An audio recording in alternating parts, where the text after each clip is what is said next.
At a music festival, my girlfriend hopped onto her male best friend's shoulders, giggling. "You're taller. So much better than my boyfriend," she shouted. The crowd erupted in cheers. I walked away. The next morning, she realized she'd lost more than just me. Ever had a moment where the world goes silent? Everything narrows to one crystal clear truth, and you see it for what it is. For me, that moment hit last Friday night, surrounded by a roaring crowd of thousands. That truth was the end of my relationship. Let me break it down. My name's Leo. I'm 33, and I run a fitness center. My life revolves around discipline, resilience, and cutting through nonsense. I don't play games. My girlfriend, Maya, after 2 years together, thrives on them. She stirs up chaos, thinking it makes her captivating. For a while, I chalked it up to her personality, but I started seeing it was deliberate, a choice to be self-centered and disrespectful. The core problem was her best friend, Eric, the guy she called her brother. I'm not blind. I noticed how he stared at her, always finding excuses to touch her arm or shoulder. 6 months back, I laid it all out. We had a massive argument about him. I told her I wasn't the type to ignore what's right in front of me. I demanded she set firm boundaries with him or we were through. She sobbed, swore he was just a friend, and promised to prioritize us. For a time, she followed through. His late-night messages stopped. He wasn't at every group hangout. I thought we'd resolved it. Then came the concert last Friday. It was for her favorite band. I went all out to score tickets, spending more than I could afford to make it a special night for us. It was meant to be our moment, a real date. But as we passed through the gates, there he was, Eric, standing there with a cocky smirk. My stomach dropped. Why was he here? My tone was sharp when I asked. Maya got defensive fast. "Oh, come on, Leo, don't make a scene. He got a ticket from a buddy. Total coincidence." I stared at her, then at him. His smug look said it all. This was no accident. It was planned. She'd lied to me. She'd broken the one promise I'd made non-negotiable. "Right?" I said, voice cold. I should have left then. But I'd paid for those tickets and I wanted to enjoy the band. So I decided to act like they didn't exist. A dumb move, I know. But Maya and Eric had their own agenda.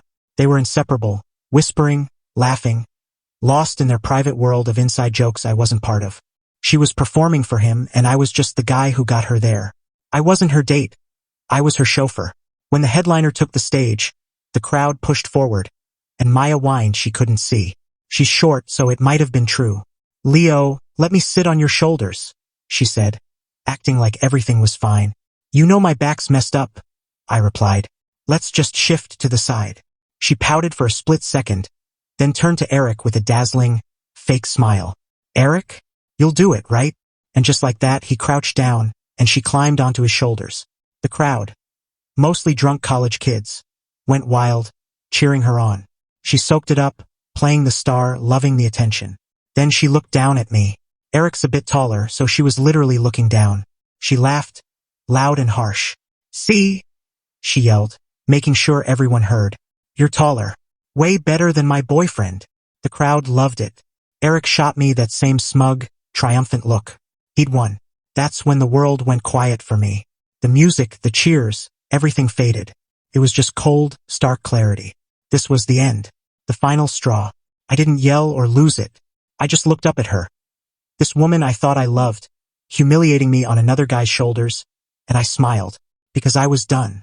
I turned and walked away. The crowd didn't need to part. It was like they sensed the energy rolling off me and made way. I didn't glance back. I left the venue, stepped into the crisp night air, and felt nothing but relief. They were probably too caught up in their little win to notice I was gone. Update 1: the cab ride home was the clearest 45 minutes I'd had in ages. No doubts, no second guessing. I knew exactly what needed to happen. I got to my apartment, my name on the lease, my furniture. It was just past 10 p.m. I locked the deadbolt and headed to our bedroom to pack her things. I didn't just toss her stuff around. I used her fancy suitcases, packing everything, clothes, toiletries, all of it. By midnight, it was like she'd never been there. Just a neat row of bags by the door.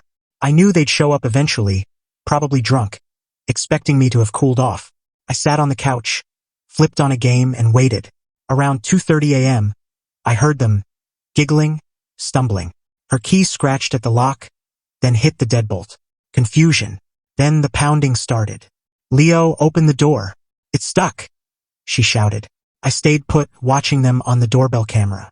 Eric, playing the tough guy, tried to ram the door and just bounced off like a fool. It was almost comical. Then my phone rang. I picked up. Leo, what's wrong with the door? She demanded. Nothing, I said. It's locked. Then unlock it. No, a pause. What do you mean, no? You don't live here anymore, Maya. You found someone way better. Go live with him. Your bags are packed. Goodbye. Eric was yelling something in the background. She stammered. You're dumping me over a joke? You dumped us when you lied and brought him to the concert, I said. The rest was just you making sure I got the message in front of thousands. We're done. I hung up and blocked both their numbers. The banging went on for a bit. Finally, I yelled through the door, Maya, tell your buddy to stop before he hurts himself. He'll need his strength to carry your bags. They eventually left. I watched them go on the camera. Felt right. The next morning, I moved her suitcases to the building's hallway. I used an app to send her an anonymous text. Your stuff's in the hall. Then I hit the gym. When I got back, her bags were gone. The calm didn't last. By Monday, she'd launched a smear campaign. I was the bad guy, the jealous, controlling boyfriend who couldn't handle a joke. I'd abandoned her at the concert and, in a crazed rage, kicked her out of her home. The story spread fast among our friends. Some bought it and texted me. I deleted those. My true friends, the ones who know me, called to hear my side. I told them the truth, plain and simple.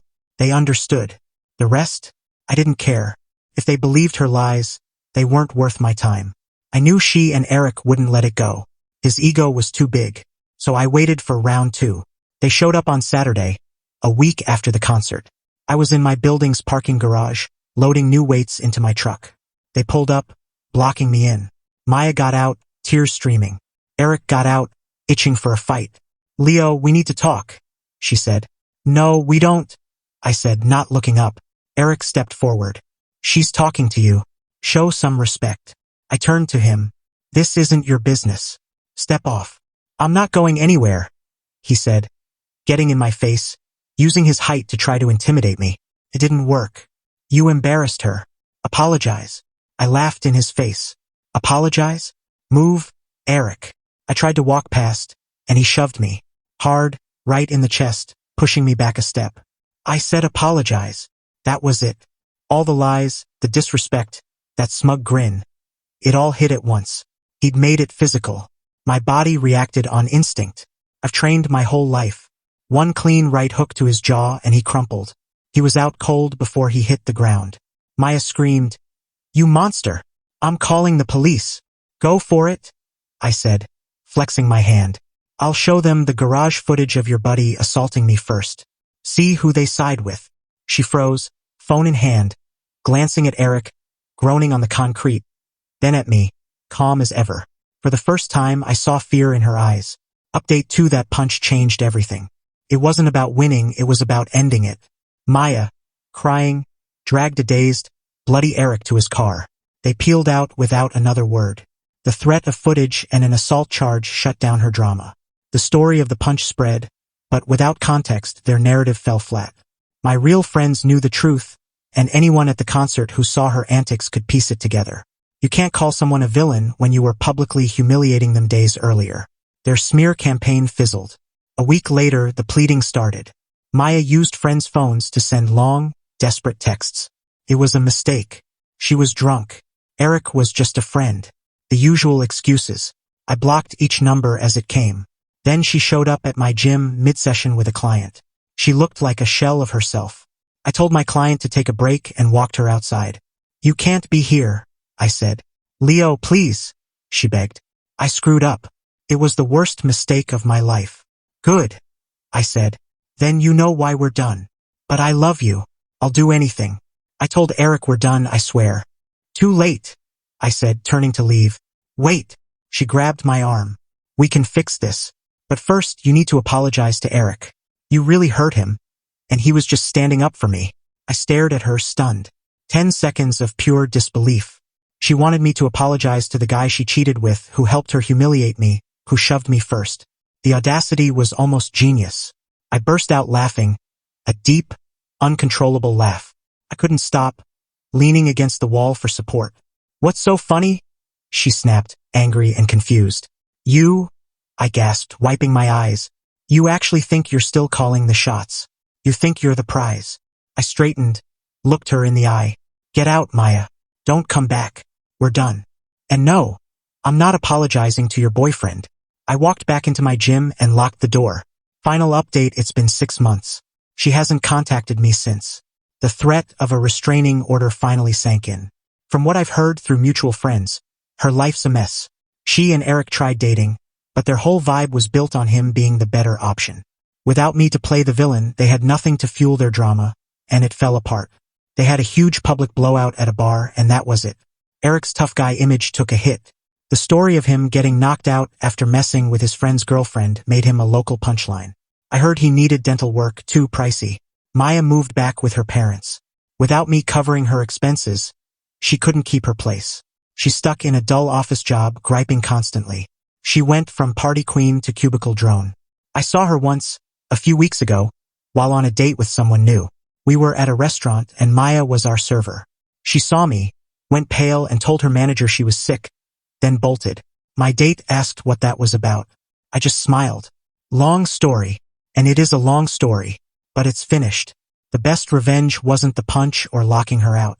It was walking away from her chaos. I stepped out of her script and let her and Eric have the stage they craved.